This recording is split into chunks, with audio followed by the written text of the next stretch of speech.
बहुत बहुत धन्यवाद।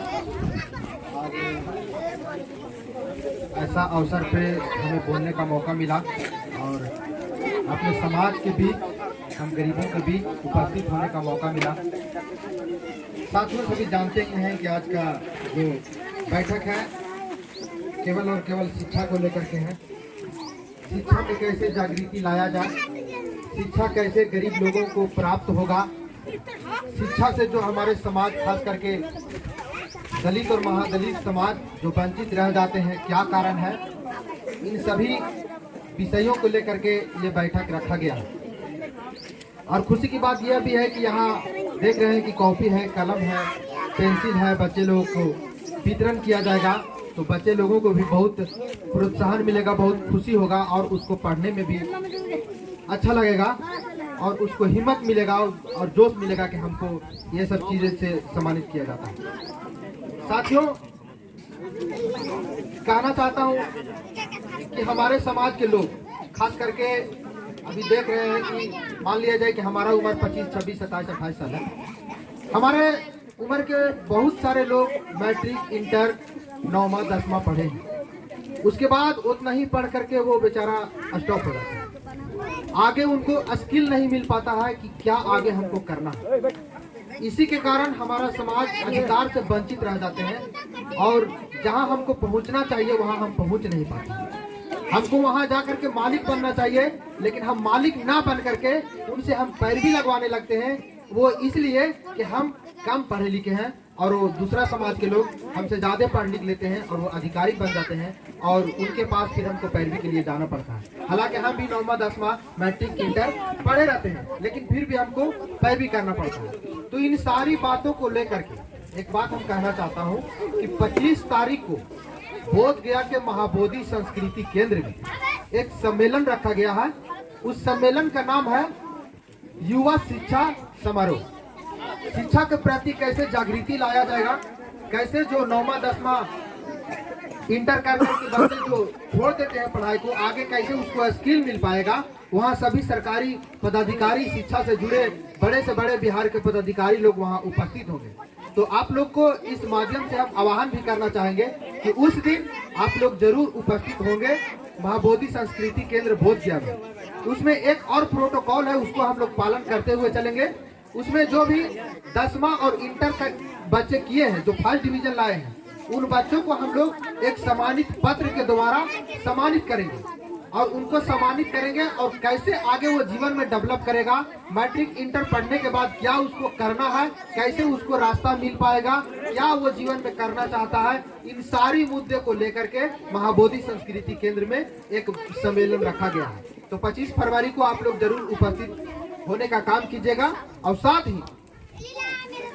ही कहना चाहेंगे कि देखिए, शिक्षा की बात है तो हमारे समाज के बच्चे जो छोटे छोटे बच्चे हैं वो भी शिक्षा से कैसे वंचित रह जाते हैं। मैं 2-3 बात कह करके अपना बात के समाप्त करूंगा, क्योंकि हमारे बीच में हम के जिला अध्यक्ष नारायण प्रसाद मांझी सर आए हुए हैं, तो उनको भी समय हम लोग देने का काम करेंगे। देखिए, हम लोग को सबसे पहले हमारे अभी तो हम लोग युवा पीढ़ी है, हमारे बाल बच्चे भी हैं, छोटे छोटे बच्चे होंगे। हमारे उम्र के बच्चे लोगों को इसलिए कह रहे हैं कि कम उम्र में शादी हो जाता है तो बाल बच्चे भी हो जाते हैं। तो सभी को 1-2 बच्चे होते हैं। वो बच्चा कैसे अधिकार से वंचित हो रहे हैं, शिक्षा से वंचित हो रहे हैं, कारण ये है कि हमारे लोग जो शराब के नशे में लीन रहते हैं, उनका बच्चे पढ़ नहीं पाते हैं। तो शिक्षा से वंचित रहने के ये कारण शराब भी है और इस चीज को हम लोग को मानना होगा।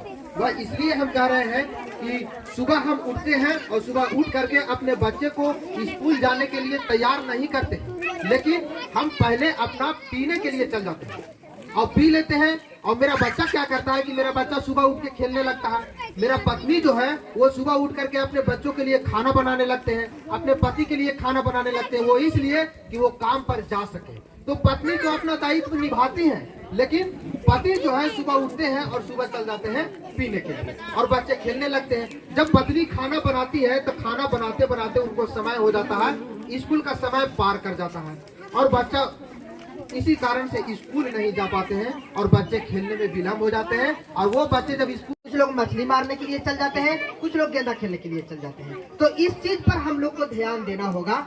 साथियों, बात बहुत मार्केबल है, समझना बहुत जरूरी है। शराब हम लोगों को धीरे धीरे शिक्षा से वंचित करते जा रहा है। अब बहुत सारे लोग कहते हैं कि जब तक हम पिएंगे नहीं तब तक हम काम नहीं कर पाएंगे, तो हम वैसे लोगों को कहते हैं कि चलिए ठीक है, आप दिन भर काम करते हैं, शाम में पीते हैं, ये हमारा पूर्वज की परंपरा है, ये हम उसको टाल नहीं सकते। ठीक है, हम मेहनत करते हैं, धूल मिट्टी में खटते हैं, चलिए ठीक है, हम थकल फैदासल रहते हैं तो थोड़ा बहुत शाम में पी लेते हैं। लेकिन जो व्यक्ति सुबह पीते हैं वो रात में कौन कहता चलाते हैं जो सुबह पीते हैं? बात सच है कि नहीं है?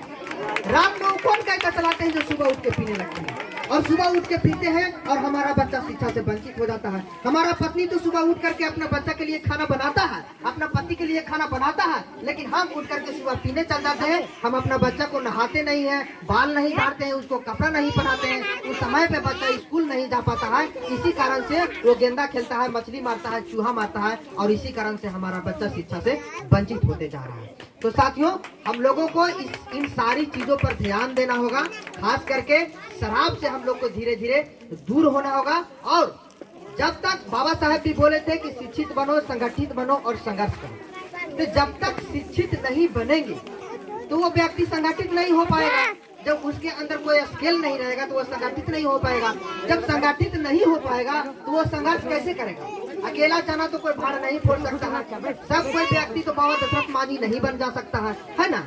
तो हम लोग को क्या करना होगा कि पहले शिक्षा, उसके बाद संगठित होना होगा, उसके बाद संघर्ष करेंगे, तब अपना अधिकार हम लोग प्राप्त कर सकते हैं। अगर शिक्षा हम लोग प्राप्त नहीं करेंगे तो आज हमारा समाज शिक्षा से वंचित हमेशा से रहा है, इसीलिए अधिकार से भी वंचित हमेशा से रहा है। जो व्यक्ति हमारे समाज में शिक्षा प्राप्त किया है वो व्यक्ति कहीं न कहीं अच्छा नौकरी प्राप्त किया है, अच्छा नेता बना है, अच्छा ऐसे हम अभी पत्रकार के रूप में काम कर रहे हैं, तो हम भी कहीं न कहीं शिक्षा प्राप्त किए हैं तभी पत्रकार के रूप में काम कर रहे हैं। तो शिक्षा सबसे पहले जरूरी है साथियों। बाबा साहब ने कहा था कि शिक्षा वह शेरनी के दूध है, जो पिएगा वही दहाड़ेगा। दो कारण हमने बता दिया कि सबसे पहले हम लोगों को शराब से दूरी बनाना है, तभी हम लोग अपने बच्चों को कह सकते हैं कि बेटा तुमने हमको शराब पीते कभी नहीं देखा, बेटा तुमने हमको खैनी बीड़ी खाते कभी नहीं देखा। उस बच्चे को हम कहेंगे तो वो कहेगा कि सच में मेरा पिताजी